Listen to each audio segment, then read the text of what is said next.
Before we get into this week's episode, I want to make a plug for Art Market Minute. This is Artnet News' new micro-podcast hosted by Margaret Kerrigan, who's the site's news editor Europe. It offers a weekly snapshot of essential art market news, expertly compiled by the Artnet Pro editorial team.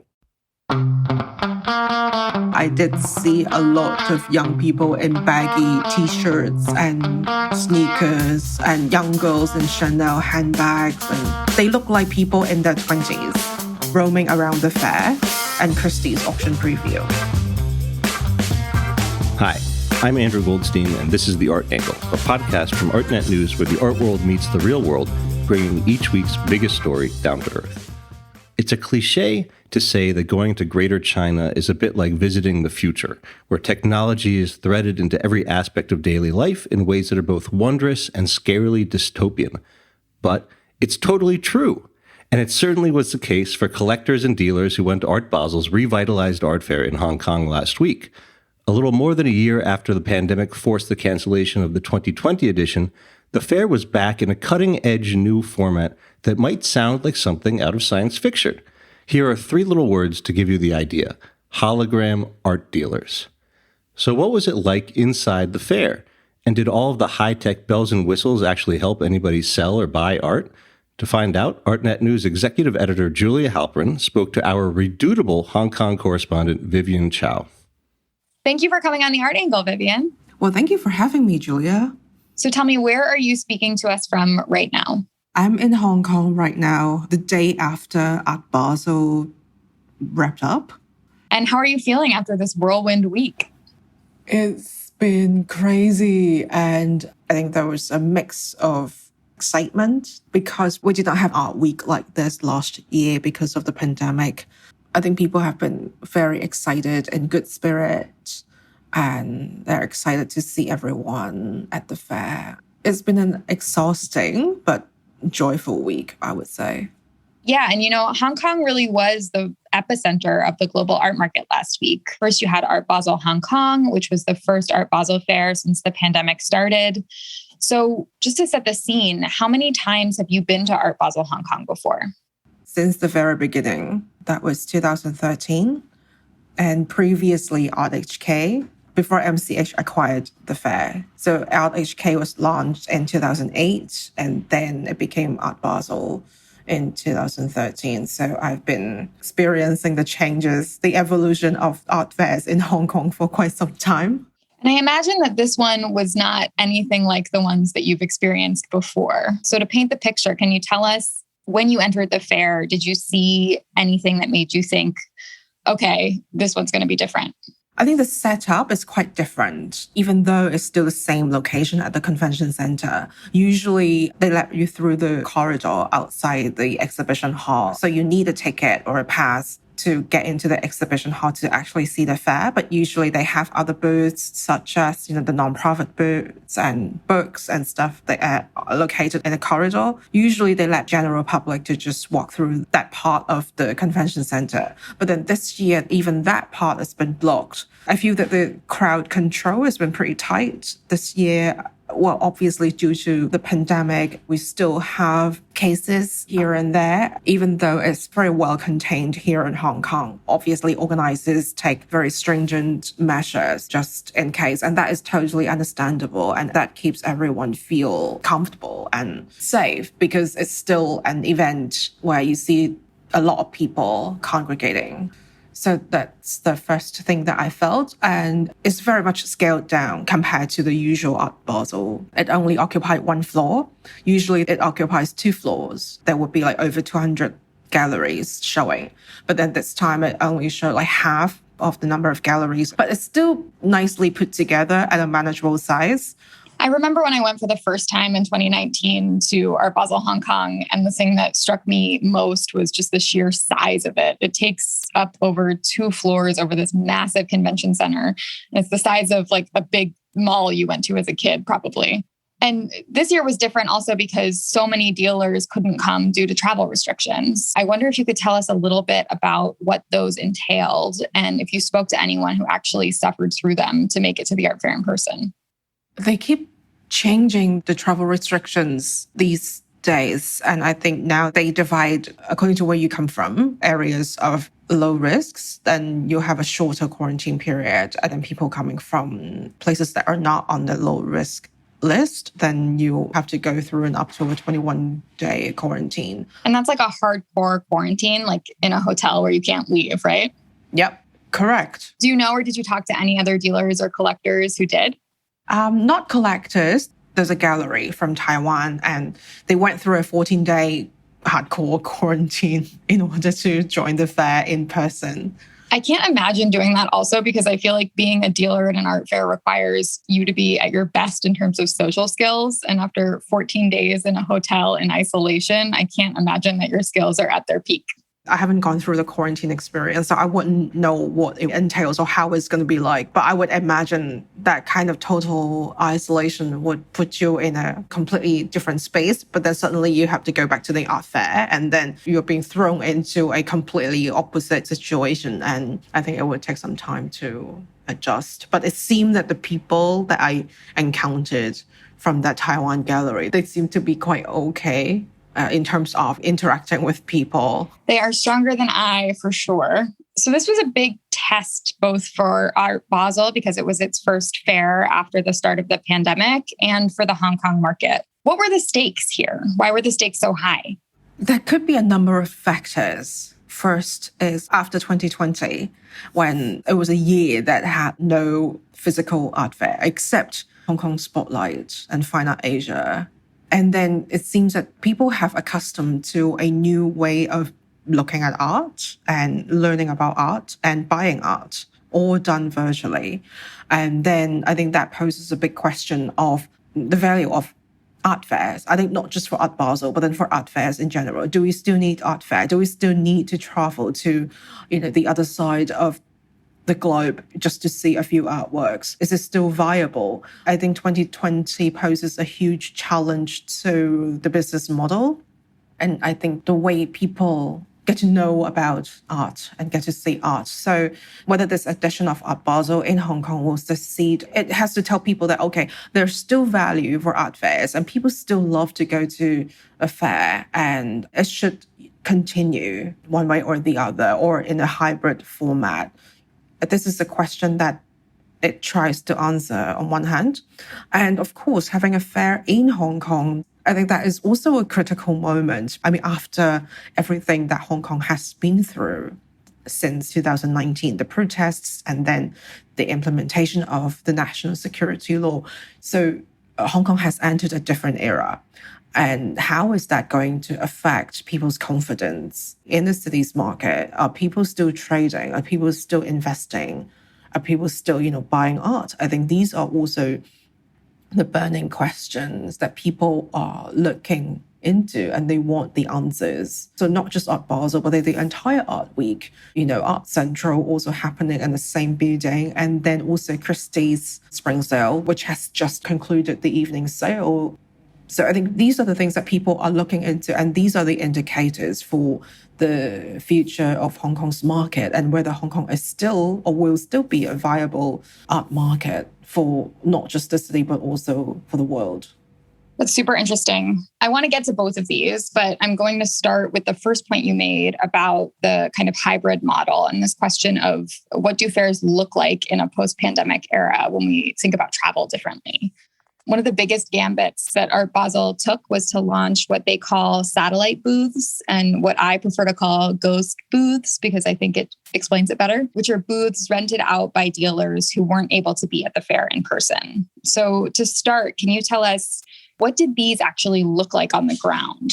There are a few different setups. They just look like a normal gallery booth, except that the staff of the gallery, they're not there in person. So some of them will have local help to man the booth and to interact with visitors and try to answer questions. But then if someone approaches the booth and try to, inquire about the work with the intent to buy a work, then maybe that staff member may not be able to answer some of the questions, directly.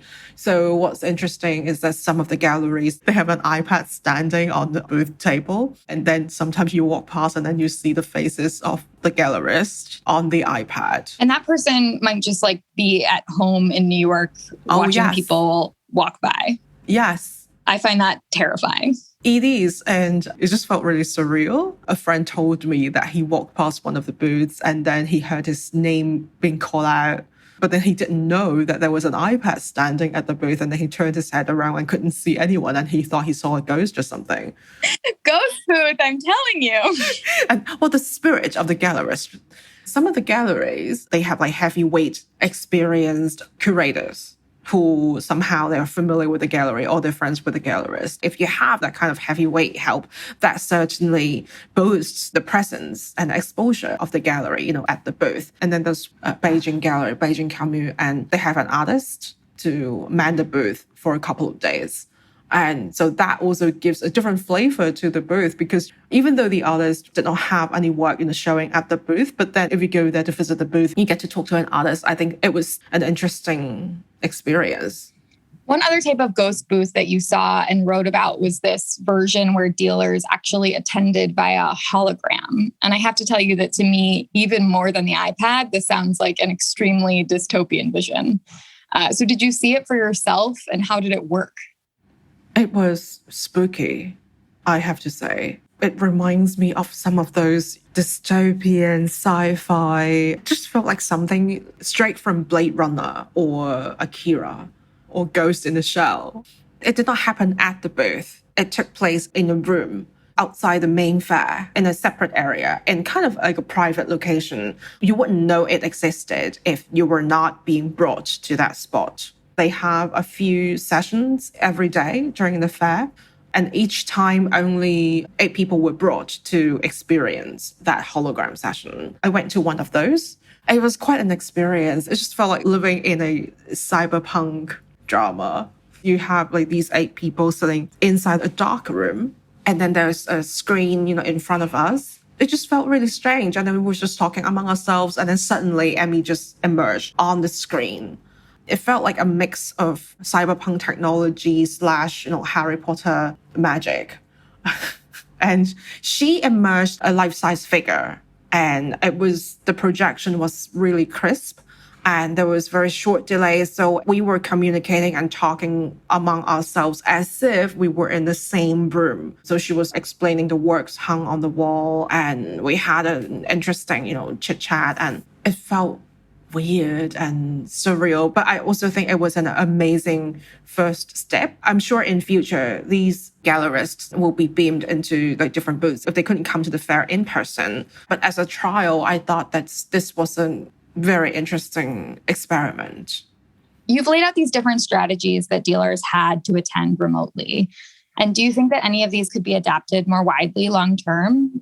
If people decide that they want to move away from the sort of frantic pace of travel that they were doing before the pandemic, which of these different strategies that you witnessed do you think has the most potential? Well, I think the hologram is definitely something very interesting to look into and how it will evolve. I mean, there are certain technical challenges because you have to be at a place where this high-tech capture studio is located. So that's why only galleries from 3 places, Singapore, Geneva, and New York, could participate in this hologram experiment. But then in the long run, if this technology can be further developed and make it more accessible, there could be a chance in future that there will be even more art fairs in the world. And you may have a fair, in the middle of nowhere, or cities that had never had art fairs before. But thanks to this technology, that people could attend, virtually and could still interact with local visitors. So that would be something interesting to maybe look forward to.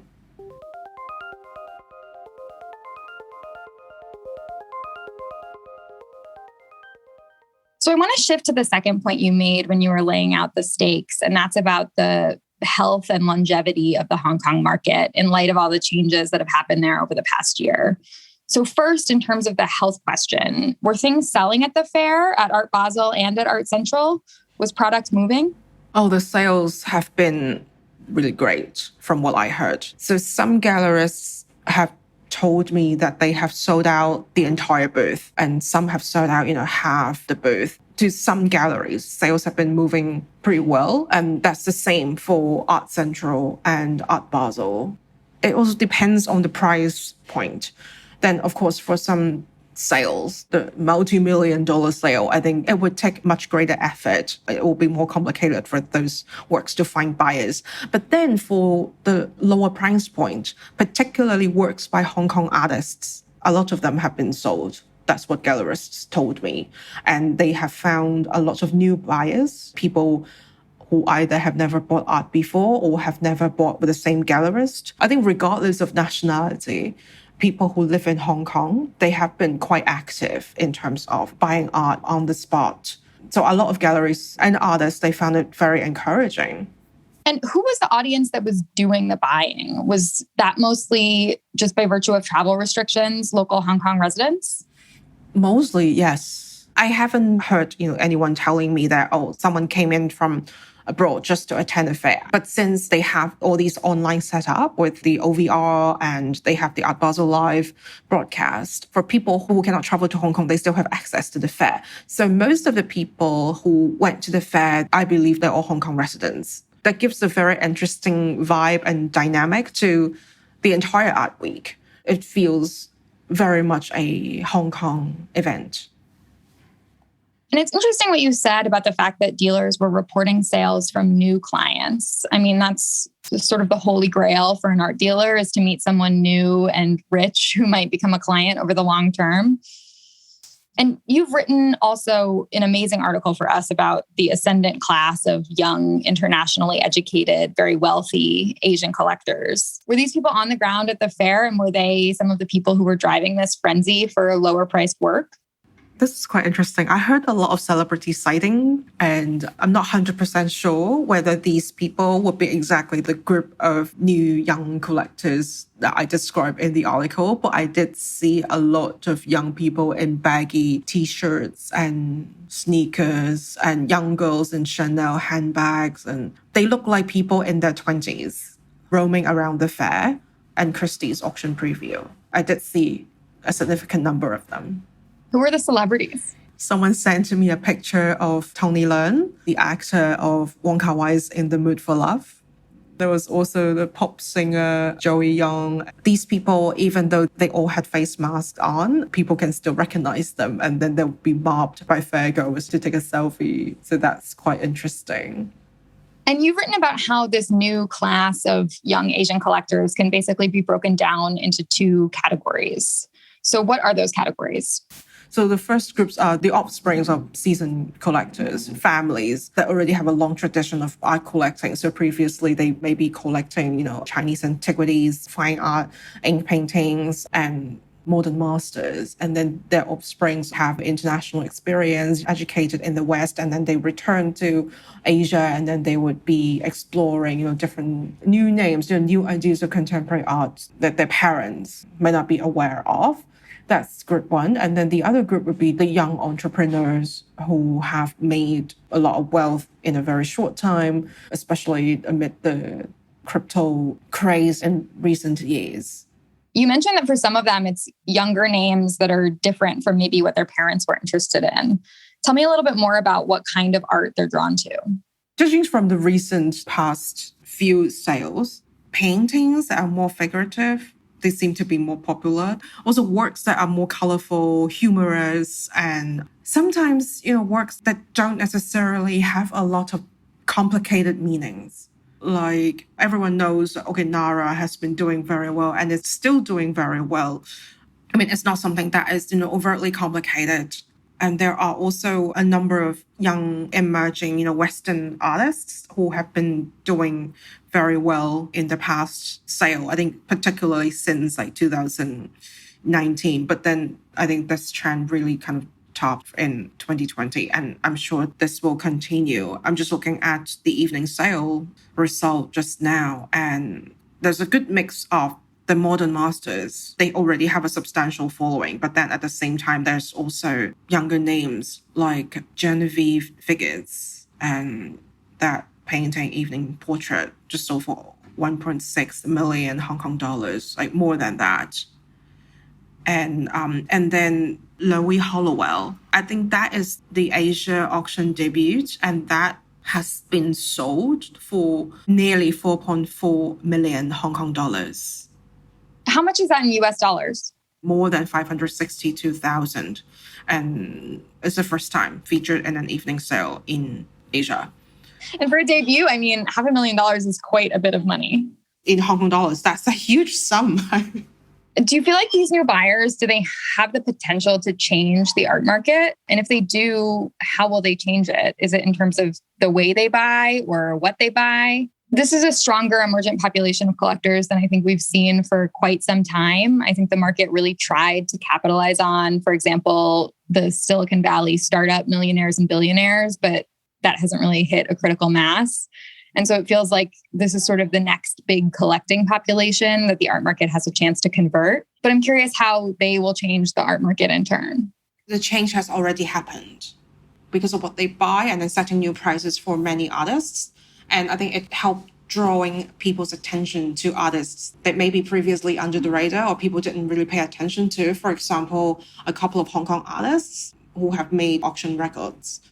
Even though Hong Kong has always been a central art market globally, no one ever talked about buying Hong Kong artists in an auction. And this is new. Finally, Hong Kong artists actually have some market value and has auction records. And that is something new. And also because of their wealth and their choice and their different sense of aesthetics, I think it will change the way people look at art. What's aesthetic appealing? This market force might be, redefining how people look at a work of art. And also people are starting to buy art with crypto, like this gallery, Desav. The owner told me that he sold a work on the last day at Art Basel through crypto payment. And that was the first time. I feel that this is like a beginning of a huge shift towards a whole new world that we still don't know how it's going to be like yet, but it's very exciting. You're talking about almost this sort of artistic and art market renaissance in Hong Kong, but that's coming at the same time that the city is facing this new pressure.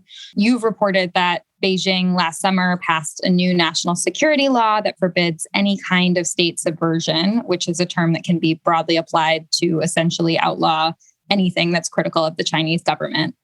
And so do you have a sense that anxiety surrounding this law has impacted the market or has impacted local artists who are finally starting to find fame? Well, it definitely has a certain level of impact across the board, whether you're in the art world or not. And it has certainly affected people's confidence in a lot of ways. But then at the end of the day, even though as reported already in many news outlets about, people planning to leave Hong Kong, but then a lot of people are still living here and have no desire to leave. They still have to get on with their lives. And I think people are still, finding a way to cope with these changes psychologically and also literally. Some artists, they are not based in Hong Kong, but then there are still a ton of artists who are still living here and has no plan to leave. So I think in terms of the impact on their creativity, I would feel that it would make them even more creative because they need to be creative to find a new language to express themselves. At the same time, I think audiences will also be pushed to become more creative in terms of reading an artwork. It's not about putting up a slogan or saying something, so overtly explicit. That was the things that you already saw in 2019. Now we have entered a different phase and people are digesting and internalizing things that have happened or things that people have experienced. And such collective experience will, in turn, I think, have a huge impact on how they express themselves now and in the years to come. There are a lot of things that we cannot say, which is true, or I would be exceptionally careful with things that I say. But then at the same time, because you have to find a way to work around things, so people will have to be more creative in terms of how they express themselves. At the same time that you're kind of describing this moment of friction, creating creative energy, we're also seeing some institutions expand to other Asian capitals. So recently there was the news that Frieze Art Fair is launching in Seoul. And you have some new fairs coming up in Taipei and other signs like the New York Times moving its Asian headquarters from Hong Kong to Seoul. So do you see a kind of jockeying for the role of the premier Asian art capital, or do you think that there is enough energy to go around? Hong Kong is already very established. And because of its proximity and close link with mainland China, and also the Chinese-speaking world, this is a huge force. And I'm not surprised to see people trying to venture into different markets around Asia. That is a very healthy thing to do, to look for new opportunities. And obviously, Seoul has proved itself to have this huge potential. It has a big creative industry and very well developed, and it has a strong local market. So to create something new to attend to the local audience of South Korea or that part of Northern Asia, I think that totally makes sense. But I think as of now, I'm pretty confident there are a lot of opportunities available across Asia, and there are still a lot of untapped opportunities. And okay, last question for you. This is where I'm going to make you see into the future.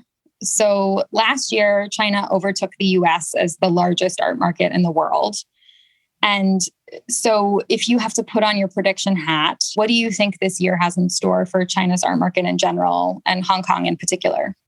There are a couple of fairs happening in June in mainland China. And since a lot of mainland collectors, they did not come to Art Basel, Hong Kong, it will be very interesting to see how these mainland fairs would turn out. Like, for example, the Jing Art Fair, and I think there will also be a couple of them. But it feels promising, to be honest, judging from the way people react and the amount of resources that people are putting into, to cultivate a market, to build an audience in different parts of mainland China and Hong Kong. So I do think it will remain strong this year, especially when the pandemic is already pretty well contained in mainland China. Wonderful. Well, thank you so much, Vivienne. We're so grateful to have your eyes and ears on the ground over there, capturing so much of this change and excitement. Thank you for joining us. No, thank you for having me. I look forward to the next opportunity. That's it for this week's episode of The Art Angle. If you like what you heard, you can subscribe to the show on Apple Podcasts, Spotify, or wherever else you get your podcasts. Also, make sure to check out Shattering the Glass Ceiling, our exciting podcast miniseries focusing on inspiring women in the art world. The Art Angle is produced by Sonia Manley, Tim Schneider, and Caroline Goldstein. Thanks for listening, and see you next week.